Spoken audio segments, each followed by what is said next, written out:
नमस्कार नमस्कार। तो कावना टीवी चैनल से बा न्यूज चैनल हम गोभा न्यूज हमार गोभा न्यूज हटे हमार नाम पर राज खुराना। अच्छा। आप पत्रकारिता कइल हमार पसूल बा पुराना बात बताई का मान लीजिए हई लहंगा से माल चुवता ढोड़ी घोप दे हैं तो हई तमाम तरह के कुल गीत आइल बड़े माने हम कितना नाम धरी हम माने हमरा नामो धरे में कैमरा के सामने हमरा माने एकदम माने शर्म महसूस होता है। बंद मत करिए कैमरा कहा ना भागे ना जवाब देवे बंद मत करिए कहाँ भागत नहीं कहाँ पहले समझाई ना जे गीतिया का अर्थ का निकलता।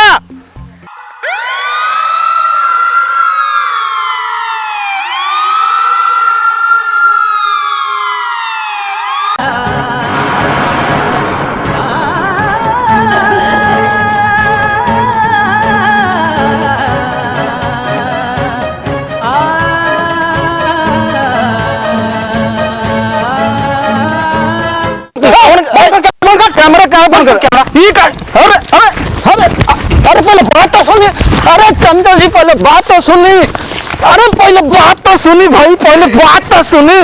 अरे भैया बात तो सुनिए। अरे बात तो सुनिए भाई। अरे पहले बतवा तो सुनिए। अरे बाप रे बाप अरे छाती डाले बाती टूट गई दादा हो। अरे दादा हो अरे दादा अरे दादा हो अरे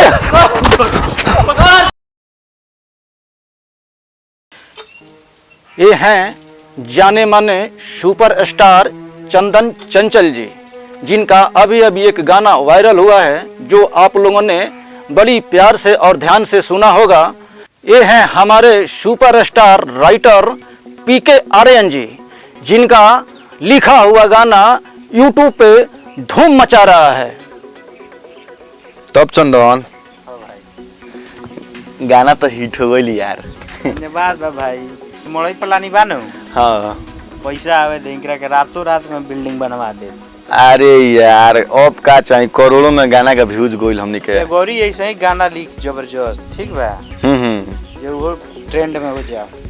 का करबे मजबूरी में नु लिख के देनी तोरा के गाना साले हम ही कौन लिखे के तो माने पता लीजिए भरत शर्मा के दुकाना गोपाल राय के ये लोग के गाना वो बेरा के जुग के गाना गावे के तू गाना गावे रहती तो हिट होइत गाना बा। ते बताओ हम सोचनी जान तरीका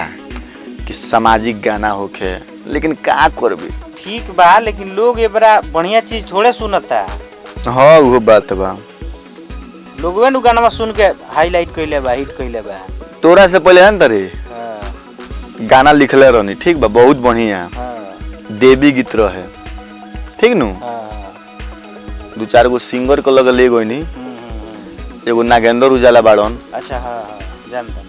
जानते रे तो उनको लोग ले गई ऐसा आदमी बड़ा मुर्दा बा कहता रहे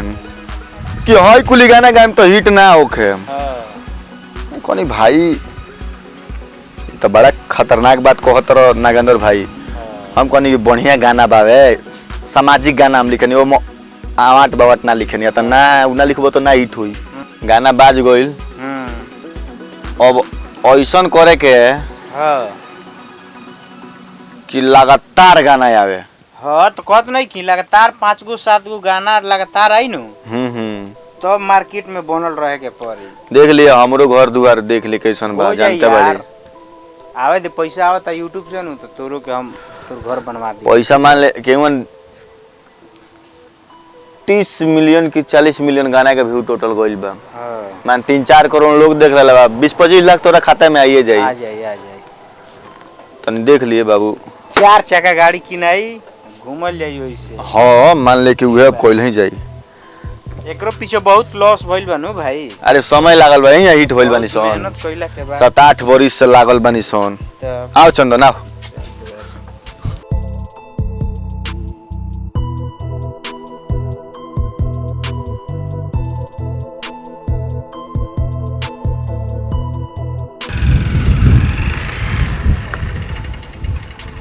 हम रिपोर्टर हैं एगो गाना वायरल भइल बटे हई ढोड़ी चटना आला। हां बोली का कहत है बोली। तो चंदन चंचल जी एगो गीत गौले बड़े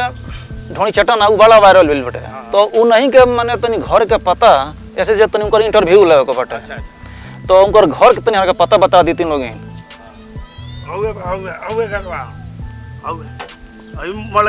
अच्छा हई मलैया वाला हई सामने वाला नु अच्छा ठीक ठीक बा धन्यवाद भैया धन्यवाद तो बड़ा गाना ऊपर चलो चटवा स्टार हो गया चटवा स्टार्ट हो गया एकर गाना बड़ा चलो तक आज जान तर भैया जान तर भैया हई जौन ढोणी चटवा गाना गइला सन हां हां बाप रे बाप ई जब से वायरल भइल बनू रिपोर्टर लोग त भार मार लागल बा एगो जा तरम त एगो पहुंचत तरम बड़ा पैसा कमाता तो झाड़ी के ध देल बा देखन आई मरई टाटी लौकत नु हां तू देख 3 दिन में बिल्डिंग ना पिटवा देलस त कहियो हां बहुत देखत नहीं कि लोग आउते रहो एंगा बा पैसा बा ई में ए हई रतिया 5 जना आई रहो नहीं सुतर हम तो अबे एगो गइला नु हां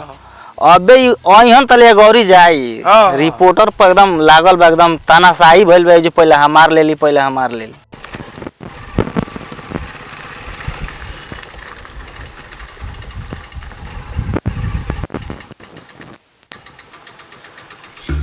ए चंदन जी बारा का चंदन जी ए भैया जी चंदन जी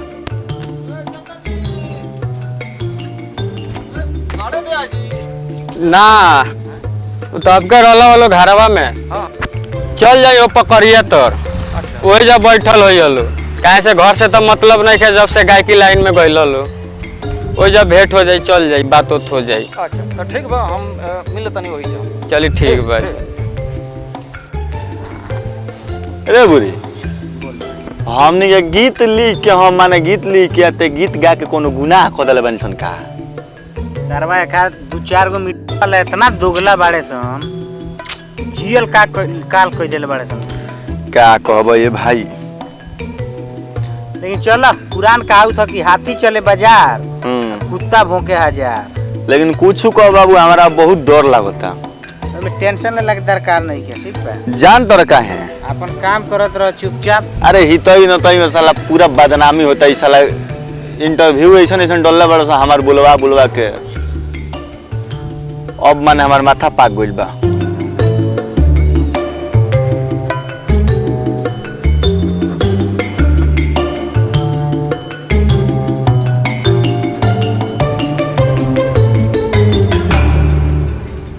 यही और कहलो हन जे पकड़ी का पेड़ के लगे बालो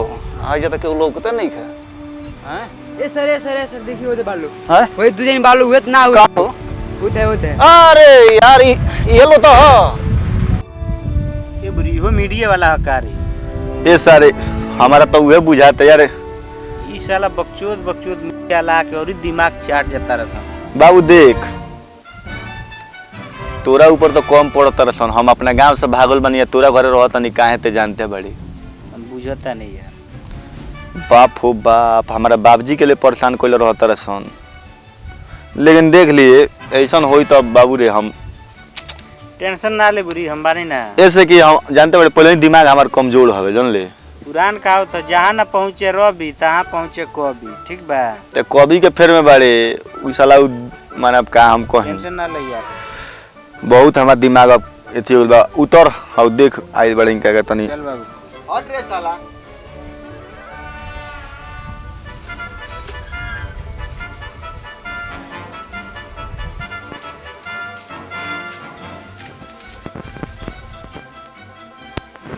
आराम से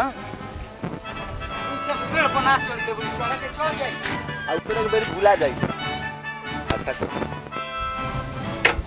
उतरो बाबू तब रिपोर्टर साहब प्रणाम नमस्कार रोकावना टीवी चैनल से बा न्यूज चैनल हम गोभा न्यूज हमार गोभा न्यूज हटे हमार नाम पड़ी राज खुराना जी आप पत्रकारिता कइल हमार असूल बा पुराना तो ताली बजावे के आवश्यकता नहीं है जी आपन नाम का पड़ी हमार नाम है सिंगर चंदन चंचल जी। तो अपना नाम पड़ी आर्यन पीके आर्यन तो देवरा ढोंडी चाटना वाला की सुन अच्छा ना उ तो हम सुनले बनी उहे नु हम लिखले अच्छा आई है गीतिया सुन के जन्नी रोबा लग हम आइल बनी अच्छा। अच्छा एगो बात बताई कैमरामैन थोड़ा सा ध्यान रहे के चाहिए ये दोनों आदमी पर। अच्छा ये गीत के मतलब का निकलत हटे मने तनी हमरा के ई समझा दी रहुआ। अरे महाराज इस गीत का मतलब ये है कि एक भौजाई अपने देवर को बोल रही है, ठीक है? अच्छा। मर्द से। अरे तनी हम आओ तनी यार, ठीक बा? ना ना ए रुआ बतिया ही रुआ इंटरव्यू लग नहीं तो भाग जाम तो अच्छा ना हम भागत तनी हाँ भागी जान मने रहुआ काम बढ़ जा हाँ, तनी हम छोड़म ना हम पहले बनी बता दे छोड़ब हमरा के। गीत जौन ना ई जौन गीत बाज रहल बा मार्केट में जी। आई जौन वायरल भइल बा आई 30 मिलियन 25 मिलियन जौन व्यू गइल बाटे जी जी जी एकरा विषय में रहुआ बतावे के पड़ी जे आखिर ए गीत का क्वालिटी का बा ए गीत में बा का हम जे माने इतना सुनी हां रुआ बताइए एक एक बात का हम जवाब देब, हाँ। हल्ला मत करी। नहीं हल्ला नहीं करो इंटरव्यू ले एक बार आराम से हां तो आराम से ले चिल्लाई मत। ठीक बाटे हो तो गइल, जो नहीं, ना ठीक बोले, जो। हाँ तो ठीक बा आई जल्दी आओ। तो का खोजे ना हम पहले बनी बता दे कहां से जे ई गीत जौन भइल बाटे हां बता दे हां रहुआ बताई हां तो ई बताई जे ए गाना के मतलब का निकलता। अरे महाराज ये घरी मतलब पर गाना नहीं क्या होती अच्छा र जानता बानी देवरा ढोनी चटना बा गाना कितना बाजता, अच्छा तो मतलब सुन के जानता नहीं डिस्टर्ब आदमी हो जाला, यही सब भी मतलब के गानों गावे के ना ना तो एगो बात बताई इतना बड़हन देश बाटे हाँ हैं तो रउआ लोगों के मतलब इतना बड़हन देश में माने कोनो शब्द नहीं निकलत जे वो शब्द से हमने का बढ़िया गाना निकालनी जा। ए महाराज रुआ हमार बात नहीं बुझत, नीमन गाना गा के नु घर दुआर बिका जाता। ऐसा ऐसा गंदा गाना गा के और वो जौन है कौन धुआं फैलौले बनी ये गीत के रउआ अपना द्वार पर अपना बहन बेटी महतारी के सुना सकत नहीं। ए महाराज बहन महातारी के सुनाए वाला ए महाराज चुप हां तो केकरा के सुनावे वाला है ई प्रवचन का ई नौजवान सन खातिर नौजवान के मतलब कि सब नौजवान बा देश में वो बात ना हमरा कहे का मतलब कि हर तरह के गाना हमनी के लिखे नहीं सन, देवी गीत बा जौन की सामाजिक बा सब के सुन सकता, ऑर्केस्ट्रा गीत जौन होला वो ऑर्केस्ट्रा में बजावे खातिर होला, समझ नहीं एगो बात बता दें हाँ। एगो बात बता दें एगो बात सुन लिखान सुन खोल के रोवा जन कितना समझाइए कितना रोवा हवा बनाई ठीक बा लेकिन रोवा ऐसा राइटर के ठीक बा अगर हम रहते ना अगर कोनो पावर पर जनी तो सीधा रोवा के माने हई माने का बताई हम। अरे महाराज भाई महाराज अरे नहीं समझत बात के हमारा माने का समझा रोवा हमरा के का समझा माने हम समझ भूखा बनी का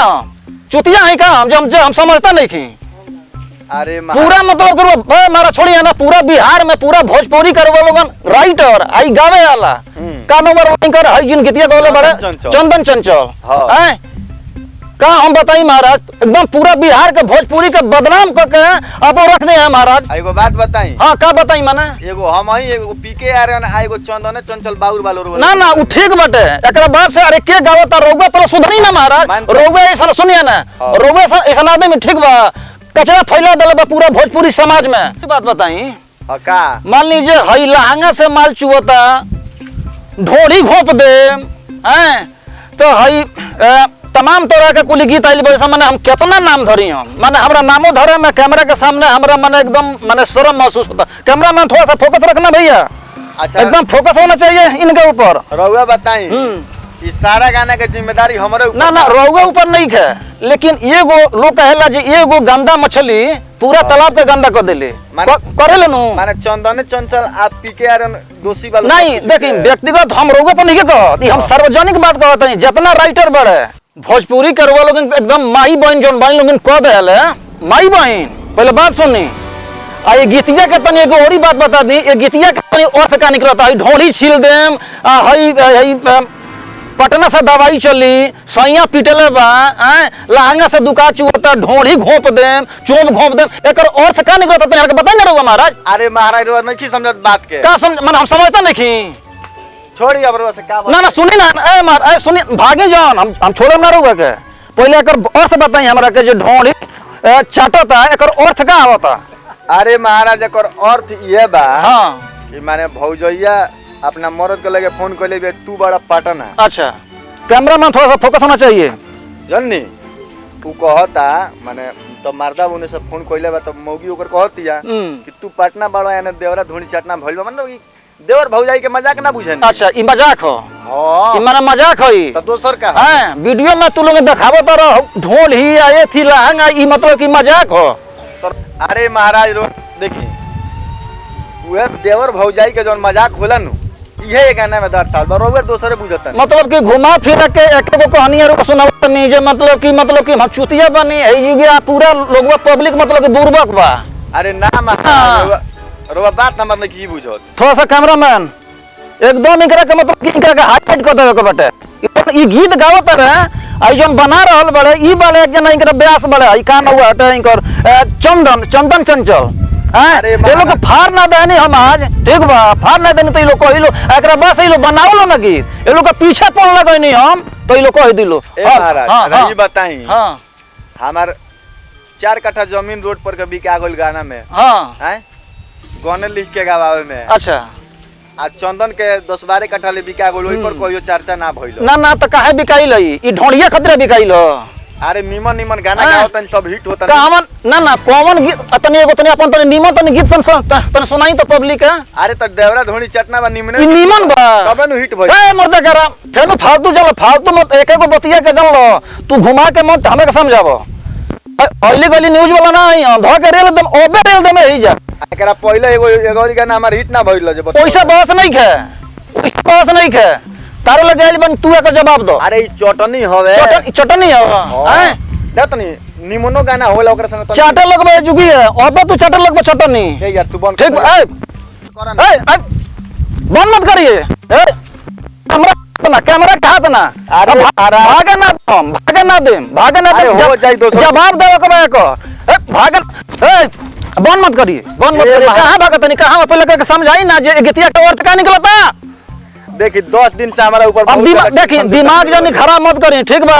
हई लोकल हई एती मत समझे जे न्यूज वाला हूं ना ठीक बा आई भाग जाइए भग अब हम हुर देम अब ए भागे ना दे भागे ना दे एकर अर्थ का निकलता बताई ए गीत के ई ढोड़ी चटना के अर्थ का निकलता मानसिक रूप से हम बहुत तनाव के ठीक बा तो बनी तो एथी से बनी हम का करी हैं ई जो सुनावत नहीं लोग सुन के ठीक बा ये कितने का अच्छा कहता का अरे अच्छा नहीं ये कहत बाजत केंगन बा मार ऐसन एगो बात सुन ली ऐसन गीत दोबारा ठीक बा अगर कान में हमरा चल गई ठीक बा तो सुनी ना रुआ के टंगवा लेम द्वार पर से हम टंगवा लेम द्वार पर से अब भागे के प्रयास कैमरा में एकदम पूरा फोकस रहे के चाहिए कौन कर दे भाई बिल्कुल ना बंद ना करे के हाथ जोड़ला से मन बन करू हमारा टेंशन आपका दिमाग में हो बहुत ज्यादा तो टेंशन होके चाहे कुछ हो के रुआ जोहर खाली माहौर खाली वैसे हमारा का लेकिन रोवा जो जोहर माहौर फैलावत नहीं गा के हैं तो अपना के मरे रुआ एकदम 30 मार का खा समझता नहीं का अरे महाराज स्टार बने के चक्कर में रुआ मैंने एकदम बिहार के भोजपुरी के बदनाम कर दे ए महाराज आप नहीं समझत हमरा बात के मन हम समझता नहीं की कब आई बैठ के बतिया संचित में मन तो करता जे जुगिया माने हम एथी कर दे रुआ के अरे छोड़ी जा डरामा भागी जान ना ये देखिए भाग रहा है ए महाराज देखिए ये भाग रहा है यही है पीके आर्यन जो भोजपुरी गाना का तहस कर रहा है और भोजपुरी शब्द का ये माटी मिला रहा है ये देख लीजिए यही आदमी है वो अंड संट और उलूल जुलूल ये ढोड़ी चटना और साया साड़ी ब्लाउज का ये गीत लिखता है और सबसे बड़ा चोटा है वो गाने वाला जो गीत गाया है ये चंदन चंचल अगर वो कहीं भी मिल गया कहीं भी अगर वो दिखाई देता है तो उसको व्यवस्था थोड़ा अच्छा से कीजिए और देखिए वो भाग रहा है वो देखिए अरे आजा तुम्हारा व्यवस्था करता हूँ मैं आजा भाग रहा है ऐसा ही आदमी है उलूल जुलूल गीत लिख के और भोजपुरी को बदनाम कर रहा है ढोड़ी है तो ये है फलान ठेका ढिमका ये सब यही आदमी है वो और मैं आप लोगों से मैं एक और जितने भी ये दर्शक हैं बिहार के भोजपुरी को सुनने वाले भोजपुरी को प्यार करने वाले मैं सबसे यही रिक्वेस्ट करूंगा कि ऐसा गाना अगर आ रहा है तो आप लोग उस गाने का बाइकआउट कीजिए बहिष्कार कीजिए उस गाने को आप लोग प्रयास कीजिए कि वो गाना वायरल ना हो मैं आप लोगों से यही रिक्वेस्ट करूंगा और ऐसे गायक और ये जो राइटर हैं इन लोगों का भी आप लोग बाइकआउट कीजिए ताकि भोजपुरी का अपना बदनाम ना हो भोजपुरी का जो भाषा है इतना प्यारा भाषा है इसको कम से कम प्यार जैसा पहले मिलता था वैसा ही आगे भी मिले मैं राज खुराना और मेरा रिपोर्टिंग करना आदत है पुराना तो मैं अपने कैमरामैन के साथ राज खुराना आप लोगों से विदा लेता हूं देखते रहिए मेरा न्यूज धन्यवाद पागल खोदले बड़ा चला मीडिया वाला हमारे के गाना ऐसा गाना ना लिख दनी एगो छोड़िए तुम अब जिंदगी से हार गइल बनी हम का हम करी बुझाते नहीं खे साला एगो गाना गौनी जिंदगी सारा एकदम हमारे पागला को दिल बड़ा सन बुर्बक एगो गाना गौ जिंदगी तबाह कर दिल से हमार हमारा समझे में नहीं खाओ जी का करी हम अब तबाह हो गई बनी हम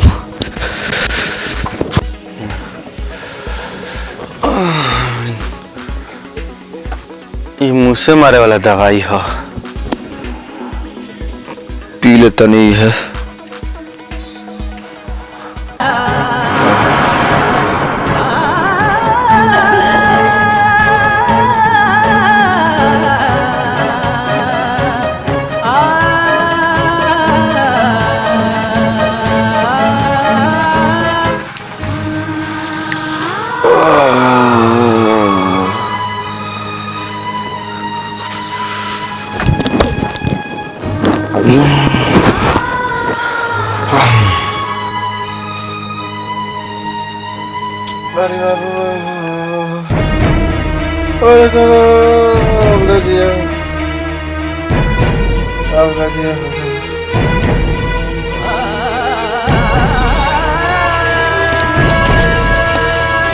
बाबूजी ए बाबूजी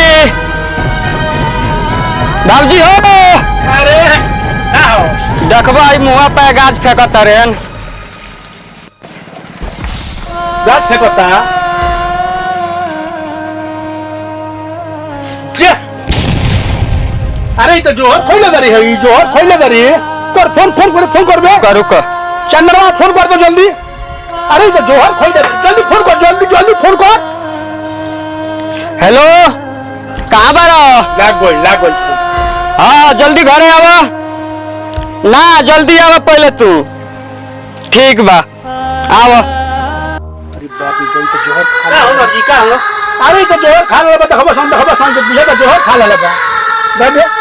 ए मत चलो जल्दी हॉस्पिटल लेके चलो हॉस्पिटल चल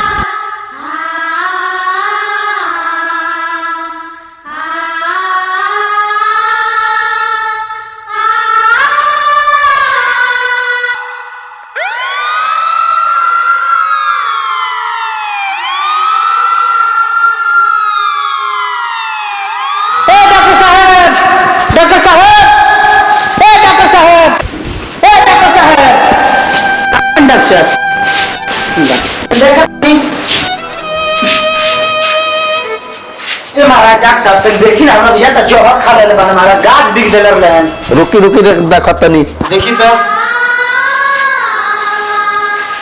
यहाँ का तो हालत बहुत गंभीर बाटे भगवान है भगवान यहाँ का ऑपरेशन थिएटर में लेकर चलक पड़ी ऑपरेशन थिएटर में हाँ ले चल ले चल उठाओ भाई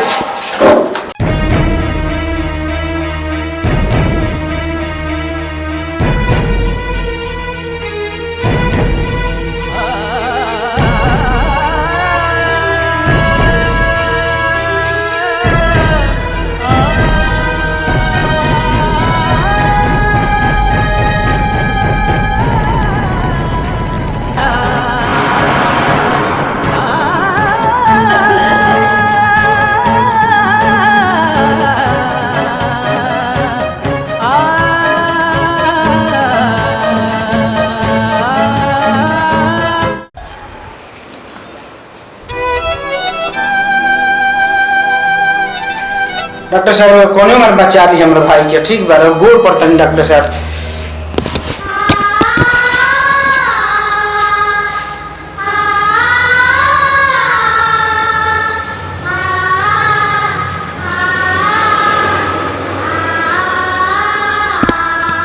हम कोशिश कर रहे हैं देखते हैं इनके पूरा पेट में पॉइजन फैल गया है ठीक है चलिए आप लोग बाहर हम इलाज कर रहे हैं इनको देखते हैं कोशिश ठीक बा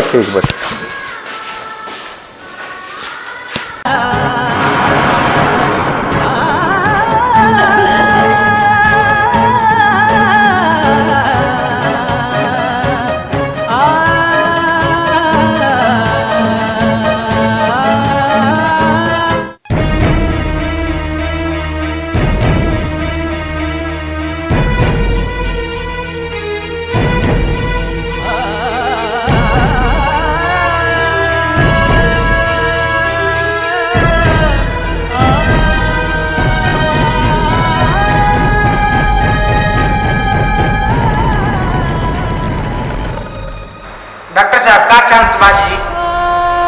का उम्मीद बा बात जान कि ना? देखिए 5% चांस है, भगवान से दुआ कीजिए कि मत जाए। जानता रे भाई, साला एगो मीडिया वाला आइल रहला, ठीक बा? अब उहे इंटरव्यू लेत रहल, हम तो भाग गए जैसे अपन जान छोड़ा के। लेकिन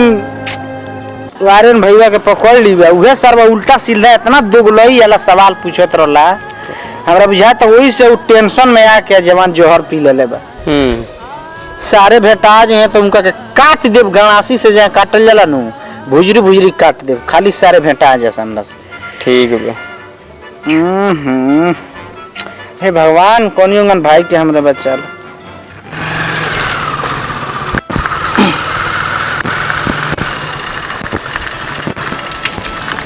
अरे चंदन जी, ओ चंदन जी, अरे मिल गए उस टाइम तो आप हो गए थे, वहाँ पे हम रिपोर्टिंग कर रहे थे, वहाँ पे आप हैं बताइए, आपके राइटर को तो मैं आज पेल दिया था, हैं बताइए आपको पेल दूँ? यही सब गाना गा रहे हैं आप लोग, आप भागे क्यों वहाँ से? कैमरा बंद कर, कैमरा कहाँ बंद कर? कैमरा ये कर। अरे अरे अरे अरे पहले बात तो सुनिए, अरे चंदन जी पहले बात तो सुनी, अरे पहले बात तो सुनी भाई, पहले बात तो सुनी, अरे भैया बात तो सुनिए, अरे बात तो सुनिए भाई, अरे पहले बतवा तो सुनिए। अरे बाप रे बाप, अरे छाती का बाती टूट गई दादा हो, अरे दादा हो, अरे दादा, अरे दादा हो, अरे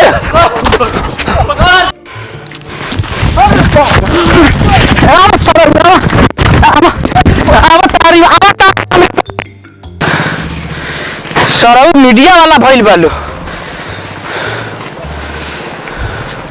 बुझा? आवा चलिए आवा। नमस्ते, प्रणाम। मेरा नाम है कृष्णन दर्दी। मैं हूँ अजीत सिंह। और आप? संजय बाबा। और आप? मैं कमलेश राय कमाल। अब आप बोलिए। मेरा शेषनाथ नाम है। अच्छा शेषनाथ जी, तो आप लोग इस वीडियो को देखिए और एंटरटेनमेंट किए, और हमको बहुत अच्छा लगा कि आप यहाँ तक पहुँच के आए। और आप लोग से एक सवाल है कि कोई भी मीडिया है, अगर आप भोजपुरी आर्टिस्ट हैं, कोई भी मीडिया है, सब मीडिया वाले क्या करते हैं, अपना पेट पालने के लिए गलत गलत न्यूज चलाते वो हैं। अपना चैनल का टीआरपी बढ़ाने के लिए, फॉलोअर्स बढ़ाने के लिए उल्टा सीधा सवाल करते हैं। और हम लोग का ये जो वीडियो था इसी के थीम पर था, ठीक है? तो जैसे कि ये गाना हिट हुआ है, आप लोग सुने भी होंगे कि नतिया पतिया पटना बा, देवरा ढूंढी चटना बा, जो भी हो, मतलब कोई भी गाना हो, तो उस गाने का जो राइटर है, जिनका नाम है पीके आर्यन, पीके आर्यन,